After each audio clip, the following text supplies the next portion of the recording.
What is going on, guys? We are back with another video, but I think we're gonna save the intro for a second here. Maybe catch a fish first. That sound like a good idea to you guys?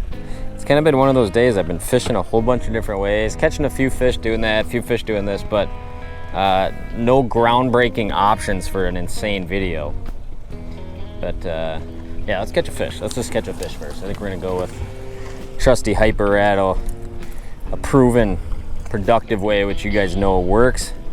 But we're on a spot that has had fish on it for the last couple days now, so whenever you start doing this, it's time to just kind of start driving around looking for them, right? And we'll go all into the kind of spots we're looking for and everything like that, but commence the boat driving and graphing.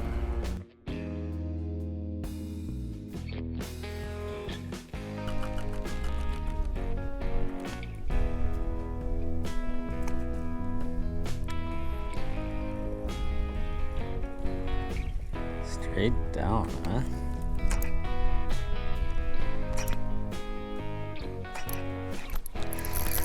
Right there.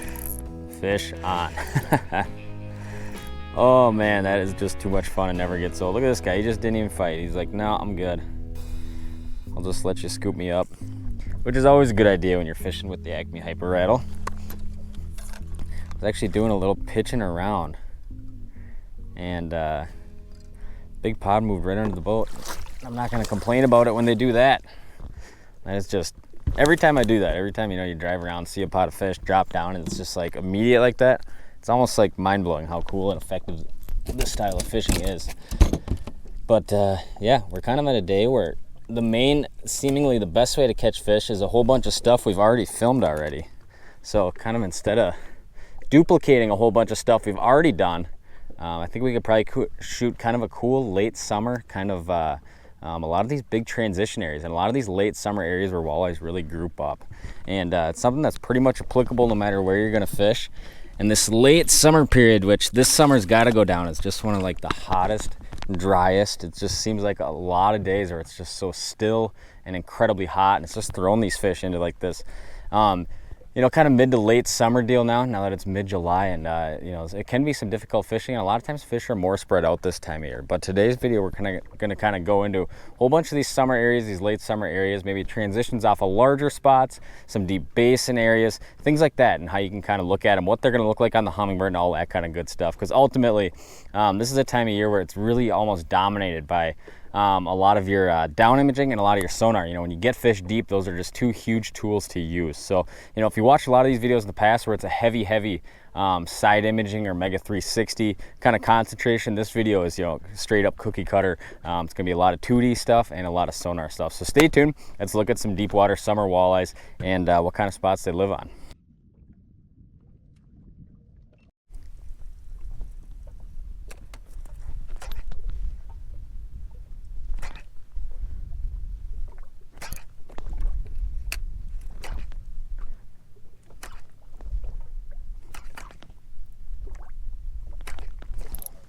Right there. That is a fish. That was a rock for a second. You guys knew I had to catch one more, right? Out of that pod. Before we start doing too much talking, when there's that many fish under, you just gotta give it a go, right? And I've said this 100 times when you're fishing these Hyper Rattles, but always, always, always net your fish.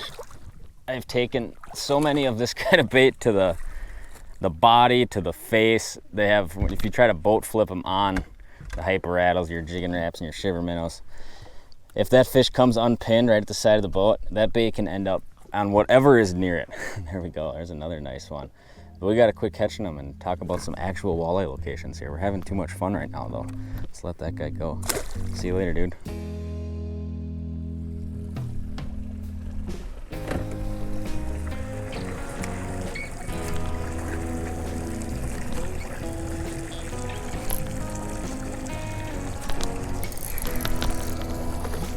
Right there. I promise you guys we will get to this video. I'm just kind of in one of those spots right now where it's like I just keep seeing more and more fish. And I'm sure you guys can relate, but it is difficult to stop when you're around them like this. But let's scoop you up, buddy. There we go. Hyper rattling them up. I tell you what, I actually filmed a spinner rig video yesterday. And I came out today to see what they were biting, and they weren't biting a whole lot of stuff. Real kind of flat, hot summer day here. Spinner rig was even less effective than yesterday, so we figured we'd go with the Hyper Rattle.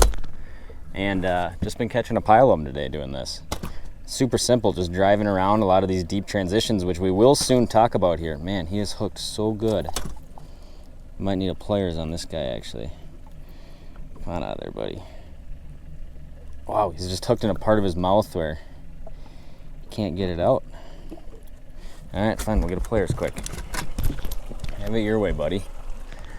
But when all else fails, when the super simple things fail, a lot of times that speed and aggression bite is enough to get it done. There we go. We're just piling them up. I mean, this is just, I don't even know how many fish. What we even wanted to film today. There we go, another nice walleye. All right, well, the fish catching is done for now. Let's get to the meat and potatoes of today's video. And we kind of did one of these probably about a month ago, kind of highlighting a lot of early summer locations, especially, you know, in relation to GPS. Now, a lot of your screenshots this time of year, the actual fish you're looking for, those things might not change a whole lot. You know, rock in 15 feet will look a lot like rock in 25 feet of water. So we're not gonna go super crazy on that. We'll throw a few up kind of on the sites and whatnot we're seeing on the hummingbirds today. But this video is kind of all about the hummingbirds and really GPS. How can you look at a map and kind of dial in a lot of these locations these fish are this time of year? So right now we'll kind of flip to the hummingbird here, and this is kind of like the spine where a lot of these fish were relating to, you know, back in June and early July, and kind of when you have water temps sub, like, you know, 75 in that kind of degree range, that kind of 65 to, you know, 72, 74 degree range. A lot of times those fish are in shallower in that depth zone. Now this middle of summer time frame, you know, pretty much everywhere you're walleye fishing now, you got 75 to 80 plus, kind of depending on how far south you are. And these fish generally there's always going to be some fish that stay shallow, and we'll kind of do a video on that in the future. But you know, for the most part, a lot of these fish move deeper in the heat of the summer. So a lot of times what we can do is we can kind of take this and go from 15 to 20 feet. We'll go menu on the hummingbird. We're going to come down to our minimum highlight value. Instead of 15, we're going to crank this up to, let's just call it like 24 right now. And each lake's going to be a little bit different. Now we're going to take this highlight maximum. We're going to put this out to like 28. Now what we're going to see is a very different picture. We're going to see a lot of green in this screenshot, right? Well, how do you know where to start, right? There's just a ton of green area on this map right now. Well, a lot of the easy things to do are just like in that early summer time frame. We're looking for a lot of like point extensions. We're looking for like a lot of you know, kind of key characteristics to a larger spot.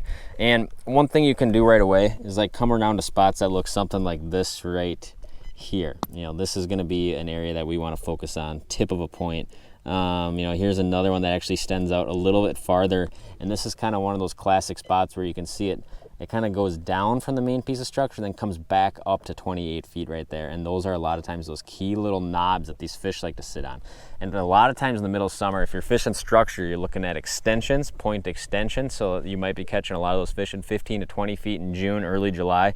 And then you're going out even farther onto that extension, right where it tails out into the basin. You know, midsummer is one of those times where a lot of these fish basin orient themselves. Basin, basin, basin. A lot of these fish like to be around the biggest, kind of most open areas in the lake at this time of year. You know, a lot of times in early spring, you're up on a shoreline that's way up on inside flat, and those fish slowly work their way out into basin-oriented spots, and then a lot of times in the fall, they work their way back into it. And this is this kind of basin area. You know, this lake in particular has a lot of like 30, 35 foot kind of out in the basin. Here's another one of these little point extensions right there. That's kind of another sweet spot. Here you have an isolated hump. Now, how do you break down a hump like this? A lot of times you're looking at the same kind of things, any kind of point that runs off it. Here's a point that runs off it coming, knobbing out this way. That looks like it's 28 feet or so. Here's another point extension right here. And one thing I did, and if I turn this to maybe out about a foot deeper, you're going to see here. We'll just do it in one more foot. It doesn't really matter that much for this presentation, but you can see that I've highlighted out to 28 feet, and that's kind of right where it breaks into the basin. And a lot of times that'll kind of be your hard to soft bottom transition area. And a lot of times a hard to soft bottom, we'll throw up a screenshot right here. And you can see where it goes dark right here, bright right here. The dark is going to be your soft bottom.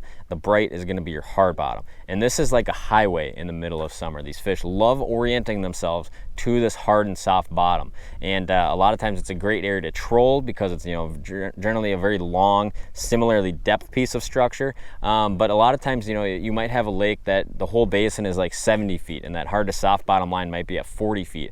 You know, it's generally not a good idea to target walleyes and on the bottom at 40 feet because, you know, they die. But a lot of times what we'll do, especially in northern Wisconsin, a lot of our clear lakes, is we'll troll up above that line. So you might, and we'll throw up another screenshot right here. You can see there's a hard to soft bottom line and walleye suspended up above it. And a lot of times these fish will relate to that even if they're not on the bottom. So like, let's say you're in a lake that has that same situation where the shoreline comes out on a large flat, it hits the basin at 50 feet, and then the whole basin's kind of flat at 50, 60 feet of water. Well, right at that interchange is a great place to put a whole bunch of baits out 20 feet down and troll that area up above, because those fish will absolutely relate to that. And, you know, kind of on the flip side, you know, when you're fishing like a lot of structure, whether that be rock, you know, generally most time this year it's rock. Some lakes fish will relate heavily to sand, but a lot of times you're fishing rock this time of year. So like, let's say we come over to a spot that looks something like this right here, right? We can all tell that this is probably going to be a productive area. Here's 38-foot basin. Here's a long point extension that comes out. Looks like the top's about 25, and you can almost bet a lot of times, as long as the spot has some good features, whether that's rock or, you know, something like that, you can drop a waypoint right there. And, you know, here's kind of another one that runs this way just out of our depth zone, and we'll kind of see how deep the top of this one is. And it is 29 feet. So that'd be another one right there. And you can see right where it kind of breaks out to the basin. So a lot of your summer time frame spent doing this. And then you obviously you go out to these spots, you start driving around them and looking for those fish on those spots. And a lot of times you're looking for screenshots that are gonna look something like this right here. You can tell it's good rock down there and you can see the fish up above it. Most of the time, and one thing I always say is that the deeper you go, a lot of times it's easier to mark fish. In 7 feet of water, fish sit very belly to bottom. In 27 feet of water, a lot of times those fish elevate a lot more. So running your standard 2D and sonar is a great way to locate these fish. Now, generally, right when I get into a spot, I'm going to be running a screenshot I'm going to be running like a graph that looks something like, and we'll just throw this over here quick. So I'll be running that combination of sonar and side imaging. Now my side imaging tells me what that spot is. And when I start driving around, I say, okay, there's big rocks over there, there's sand right here, there's some gravel here, here's a hard to soft bottom transition. And a lot of times what your sonar is going to tell you is just like this right here. Here's a fish that's up off the bottom. You can see him down there. And that's, you know, that's kind of my 1-2 punch. Now generally when I start doing something like hyper rattling, or, you know, when I start really fishing for those fish, I'll flip over to this screen right here. And then I'm just running my straight sonar and down imaging. So for a lot of you guys that maybe you don't have side imaging, great time of year to come out, because you know, these two tools right here is a lot of times all you need in the middle of summer. So yeah, that's kind of a general layout on the spots we're looking for fish right now, how we're finding them, and some of the key things to look for. Look for those extensions, look for those hard to soft bottom transitions, be very aware of kind of what depth that it goes into the basin, because a lot of times those fish will be just at the depth zone that's just prior to kind of however deep that lake goes into the basin.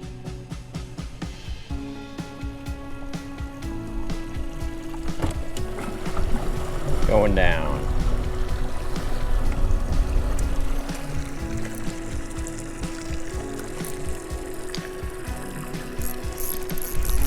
Right there. Wow. Oh my gosh. If you could just do this for the rest of your life, I would have no problem with it. Nice walleye. Whoa, and he's angry. He was like stunned by the bait, hitting him right in the face. And now he's tussling like crazy. Too much fun. I don't know if hyper rattles are still in stock anywhere, but if they are, I would scoop them up. That's a nice fish right there. And just exactly what we're after. And this fish came out on an extension off a larger piece of structure right before it falls off into the basin. And that's right where a lot of these fish can be found this time of year. Oh, he's still angry. There we go.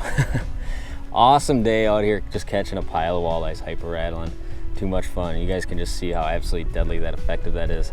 And this is just, it's one of those techniques that's just like designed for this midsummer time frame. When these fish slide out here, they get in a lot of these kind of wadded up areas. And there we go. Let's send them back home. See you later.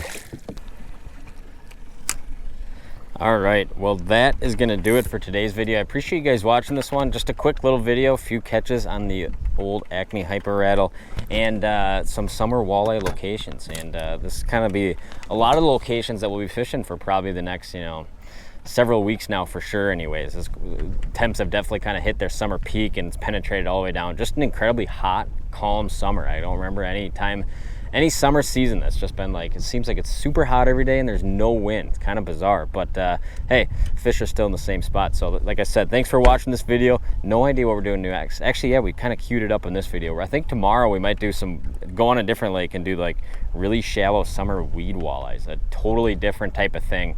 Weed bites kind of come and go lake to lake. Some lakes have a stronger one than others, but kind of be a good mix-up. So I appreciate you guys watching. If you guys are not yet, please subscribe to this channel. We also have all of our shirts stocked up online. And I appreciate everybody who's buying merchandise, t-shirts, sweatshirts, all that kind of good stuff. Don't worry, all you guys who keep counting on the hats, we're definitely coming out with some hats very soon. So like I said, thanks for watching. Stay tuned for more content. See you next time.